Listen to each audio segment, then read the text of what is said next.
All right, guys, today I'm going to design a Greek column inspired by Greek mythology. To get started, I'm going to take a white piece of paper and I want to match the corners and fold it in half. We are going to draw 1/2 of our column. So what you're going to do is the fold is right here. I'm going to draw the column. This is the middle going out. So for example, I'll make my top line here. I'm using a ruler because it's a little easier to get straight lines when you are making things that are architectural. Architectural means like having to do with buildings, and those things tend to have nice straight lines. So this is like the top of my column, like right there. And I'm only making half. So a little bit tricky there. And I think I'm gonna make like an ionic column. So I'm going to make a line that curves here. And again, this is only half. So I'm going to make it kind of wave up and down. And I'm not making this side because I'm only making 1/2 of the column. Now I'm gonna make kind of these curvy, wavy lines under it.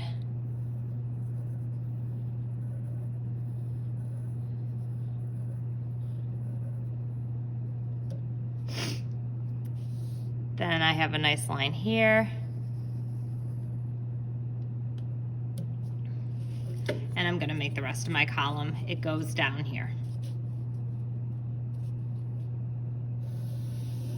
So like I said, this is only half of your column, and we wanna leave that part empty because that's where we're going to use symbols from Greek mythology to add to ours. So now that I'm done with this drawing part, I'm gonna raise my hand and ask permission to cut.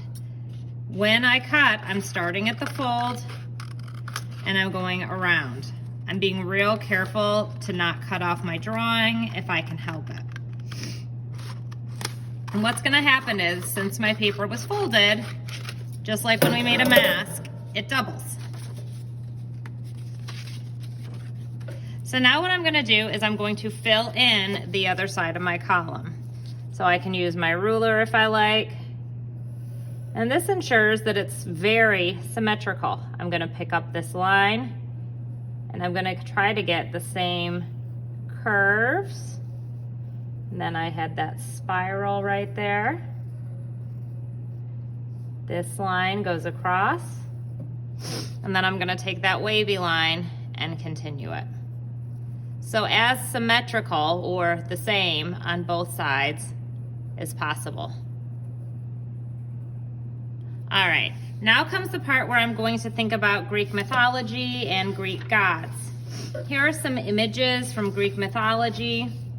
Here are some more. It shows you the symbol kind of next to the name of the god. So maybe I will make mine, about Athena, an owl. So I'm just going to draw symbols, and you don't necessarily need to pick just one god or symbol. You can mix them together. So just because I chose that owl doesn't mean everyone needs to. You can combine an owl with another symbol if you like.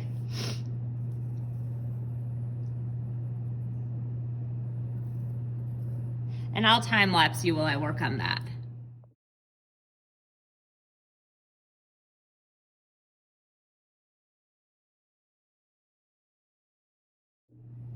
The last step in this project is to add color. So you're simply going to take colored pencils and fill areas that you would like filled with color. There are no rules for adding color today, so I really want you to focus on craftsmanship. Craftsmanship is how you do something. So on this side of my owl, I'm trying to use really good craftsmanship. I'm kind of tracing along the outside line. I do that so that way I can fill more freely. So you can see I'm filling this outside line. And now I can kind of color up and down in the same direction and fill my space.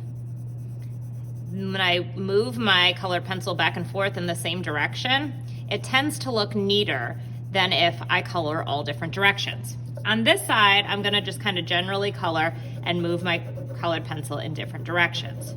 You can see it makes a big difference in craftsmanship when I use that outline technique and fill back and forth in the same direction. So I would like you to focus on adding color this way, not like that. You can choose to do realistic colors if you want, or maybe I'm gonna turn this into a blue owl with orange. So whatever you think will look good for color, with a real focus on craftsmanship. Craftsmanship, again, is how you do something. Yes, you know I can color, but whether I'm doing it well and carefully is the craftsmanship.